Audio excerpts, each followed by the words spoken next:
కార్తీక పురాణము 10వ రోజు పారాయణము ఏకోనవింశాధ్యాయము. జ్ఞానసిద్ధ ఉవాచ. వేదవేత్తల చేత వేదవేద్యునిగాను వేదాంత స్థితునిగాను రహస్యమైనవిగాను అద్వితీయునిగాను కీర్తింపబడేవాడా, సూర్య చంద్ర శివ బ్రహ్మాదుల చేత మహారాజాది రాజుల చేత స్తుతింపబడే రమణీయ పాదపద్మాలు గలవాడా, నీకు నమస్కారము. పంచభూతాలు సృష్టి సంభూతాలైన సమస్త చరాచరులు కూడా నీ విభూతులే అయి ఉన్నాయి. శివసేవిత చరణ, నువ్వు పరమము కంటే పరమడువు. నువ్వే సర్వాధికారివి. స్థావర జంగమరూపమైన సమస్త ప్రపంచము కూడా దానికి కారణబీజమై మాయతో సహా నీయందే ప్రస్ఫుటమవుతుంది. సృష్ట్యాదిని మధ్యలోనూ తదనంతమును కూడా ప్రపంచమంతా నువ్వే నిండి ఉంటావు. భక్ష్య భోజ్య చోష్య లేహ్య రూప చతుర్విధాన రూపుడవు. యజ్ఞస్వరూపుడవు కూడా నీవే. అమృతమయము పరమ సుఖప్రదము అయిన నీ సచ్చిదానంద రూప సంస్మరణ మాత్రం చేతనే ఈ సంసారము సమస్తము వెన్నెట్లో సముద్రములా భాసిస్తోంది. హే అనంత సాగర, ఈశ్వర, జ్ఞానస్వరూప, సమస్తానికి ఆధారము, సకల పురాణ సారము కూడా నీవే అయి ఉన్నావు. ఈ విశ్వము సమస్తము నీ వల్లే జనించి తిరిగి నీయందే లయిస్తూ ఉంది. ప్రాణులందరి హృదయాలలోనూ ఉండేవాడివి. ఆత్మవ్యాచరుడవు, అఖిల వంధ్యుడవు, మనోవాగా గోచరుడవు అయిన నువ్వు కేవలము మాంసమయాలైన భౌతిక నేత్రాలకు కనిపించవు కదా తండ్రి. ఓ కృష్ణ, ఈశ్వర, నారాయణ, నీకు నమస్కారము. నీ దర్శన ఫలంతో నన్ను ధన్యుని చెయ్యి. దయామతివై నన్ను నిత్యము పరిపాలించు.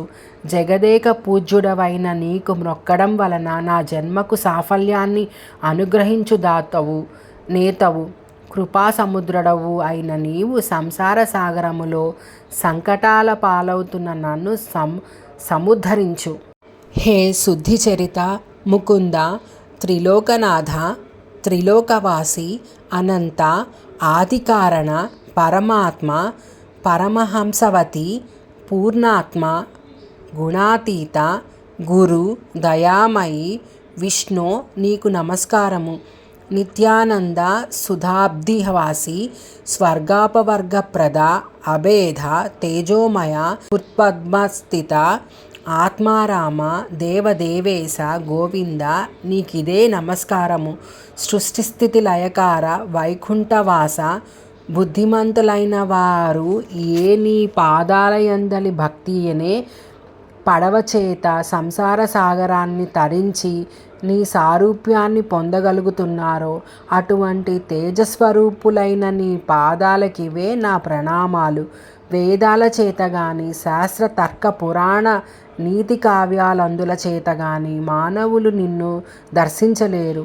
నీ పాదసేవ భక్తి అనే అంజనాలను ధరించగలిగిన వాళ్ళు మాత్రమే నీ రూపాన్ని భావించగలిగి ఆత్మస్వరూపునిగా గుర్తించి తరించగలుగుతున్నారు. ప్రహ్లాద, ధ్రువ, మార్కండేయ, విభీషణ, ఉద్ధవ, గజేంద్రాది భక్తకోటులను రక్షించిన నీ నామస్మరణ మాత్రము చేతనే సమస్త పాపాలు నశించిపోతున్నాయి. ఓ కేశవ, నారాయణ, గోవింద, విష్ణు, మధుసూదన, త్రివిక్రమ, వామన, శ్రీధర, ఋషికేశ, పద్మనాభ, దామోదర, సంకర్షణ, వాసుదేవ, నీకు నమస్కారము. నన్ను రక్షించు. ఈ విధంగా తెరిపిలేని పారవస్యంతో స్తుతిస్తున్న జ్ఞానసిద్ధుణ్ణి చిరునవ్వుతో చూస్తూ, జ్ఞానసిద్ధ, నీ స్తోత్రానికి నేను సంతోషభరితుణ్ణయ్యాను. ఏ వరం కావాలో కోరుకో అన్నారు విష్ణుమూర్తి. హే జగన్నాథ, నీకు నా యందు అనుగ్రహమే ఉన్నట్లయితే నాకు సాలోక్యాన్ని, వైకుంఠాన్ని ప్రసాదించమని కోరాడు జ్ఞానసిద్ధుడు. తదాస్తు అని దీవించి తాక్షవాహనుడైన శ్రీహరి ఇలా చెప్పసాగాడు. జ్ఞానసిద్ధ, నీ కోరిక నెరవేరుతుంది. కానీ అత్యంత దురాత్ములతో నిండిపోతున్న ఈ నరకలోకములో మహాపాపాత్ములు సైతము సులువుగా తరించే సూత్రాన్ని చెబుతున్నాను విను. సత్పురుష, నేను ప్రతి ఆషాఢ శుద్ధ దశమి నాడు లక్ష్మీ సమేతుడునై పాలసముద్రంలో పవళించి కార్తీక శుద్ధ ద్వాదశి నాడు మేల్కొంటాను. నాకు నిద్రాసుఖాన్నిచ్చే ఈ 4 నెలలు ఎవరైతే సద్వ్రతాలను ఆచరిస్తారో వారు విగతపావులై నా సాన్నిధ్యాన్ని పొందుతారు. విఘ్నులు, వైష్ణులు అయిన సహవ్రతులు కూడా నేను చెప్పిన చాతుర్మాస్య వ్రతము ఆచరణను చేయుడు. చాతుర్మాస్య వ్రతాచరణ శూన్యులైన వాళ్ళు బ్రహ్మహత్యా పాతక ఫలాన్ని పొందుతారని తెలుసుకోండి. నిజానికి నాకు నిద్ర, మెలకువ, కళ అనే అవస్థాత్రయమేమీ లేదు. నేను వానికి అతీతుడను. అయినా నా భక్తులను పరీక్షించడానికి నేనెలా నిద్రామిషతో జగన్నాటక రంగాన్ని చూస్తూ ఉంటానని గుర్తించు. చాతుర్మాస్యాన్నే కాకుండా నీవు నాపై చేసిన స్తోత్రాన్ని త్రిలోకాలమందు పఠించే వాళ్ళు కూడా తరిస్తారు. వీటిని లోకంలో ప్రచారం చేసి లోకోపకారానికి నడుం కట్టు. ఈ విధంగా చెప్పి ఆదినారాయణుడు లక్ష్మీ సమేతుడై ఆషాఢ శుక్ల దశమి నాడు సముద్రాన్ని చేరి శేషతల్పముపై శయనించాడు. అంగీరస ఉవాచ, ఓయి, నీవడిగిన చాతుర్మాస్య వ్రత మహిమ ఇది. దురాత్ములైనా పాపులైనా సరే హరిపారాయణులై ఈ చాతుర్మాస్య వ్రతాచరణ చేసే బ్రాహ్మణ, వైశ్య, క్షత్రియ, శూద్ర, స్త్రీ జాతుల వారందరూ కూడా తరించి తీరుతారు. ఈ వ్రతాన్ని చేయని వాళ్ళు గోగోత్ర హత్యా ఫలాన్ని, కోటి జన్మ సురాపానము చేసిన పాపాన్ని పొందుతారు. శ్రద్ధాభక్తులతో ఆచరించేవాళ్ళు 100 యజ్ఞాలు చేసిన ఫలాన్ని, అత్యంతలో విష్ణులోకాన్ని పొందుతారు. ఏకోన విశోధ్యాయ సమాప్తః. 19వ అధ్యాయం సంపూర్ణం. వింశాధ్యాయము. జనకుని కోరికపై వశిష్ఠుడు ఇంకా ఇలా చెప్పసాగారు. ఓ మిథిలా రాజ్య దౌరేయ, ఈ కార్తీక మహాత్మ్యమును గురించి అతృగస్య మునులు నడుమ జరిగిన సంవాదమును తప్పనిసరిగా తెలుసుకోవాలి.